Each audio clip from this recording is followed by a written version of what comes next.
Who discovered the Americas first? This is an old question and everyone thinks they know the answer. But today, I want to give you a different answer.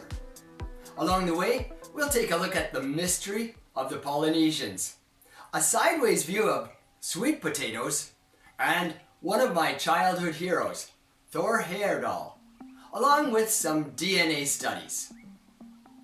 The Polynesian Mystery. Before we get into the sweet potatoes, let me tell you a short story. A few years ago, I flew to Guam. As I looked out the window on the vast open sea below me, I wondered, how did the first people get to the remote Pacific Islands? Polynesians are remarkably similar in their genetics, language, and culture, despite being separated by thousands of kilometers of open ocean. Also, they didn't have compasses or sextants to navigate with.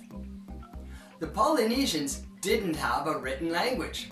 So, how could we find the answer to these mysteries? The answer to the Polynesian mystery of navigation starts with the guy I'm going to tell you about next. Thor Heyerdahl. My mind wandered, and then I remembered as a kid hearing about a guy called Thor Heyerdahl.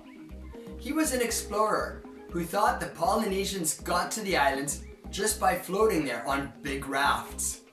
He proved this was possible by making a big raft, which he called Kontiki, and floating from South America to an atoll in Raroia in French Polynesia in the middle of the Pacific Ocean. They did it in 101 days, so they proved it was possible. At this point, you might ask, what does this have to do with sweet potatoes or discovering the Americas? On the way to answering that question, first we have to see the big problem with Thor's idea. The genetic problem. The problem with Thor's idea was that he thought the Polynesians came from South America. Today, modern genetic evidence points overwhelmingly to Southeast Asia as the origin of the Polynesian people. But we can't simply say they started there and that's that. You see, there is some genetic evidence of American people's genes in the Polynesian people. They carry partly indigenous American genes. Then there's the whole question of the sweet potatoes. Sweet potatoes. Sweet potatoes are an ancient crop that was first domesticated by humans 5,000 years ago in Central and South America. But at the same time, sweet potatoes are a staple food among many Polynesian people. They have been eating sweet potatoes for at least 700 years. There's archaeological evidence to prove this. So, how did they get the sweet potatoes? And further, the Quechua word for sweet potato is kumar. The word for sweet potato across Polynesia is uncannily similar. So this brings us to the big question.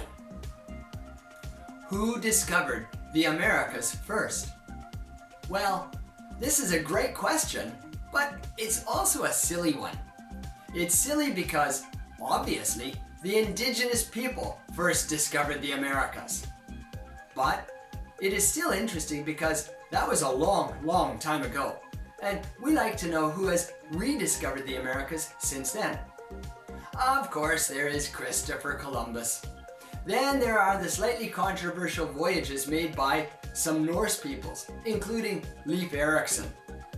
But it seems likely that Polynesian peoples arrived on the western shores of South America quite a bit earlier than those two explorers. We can't say conclusively when or where they made contact, but that they made contact seems almost certain. And it's extremely likely they did so before any Europeans.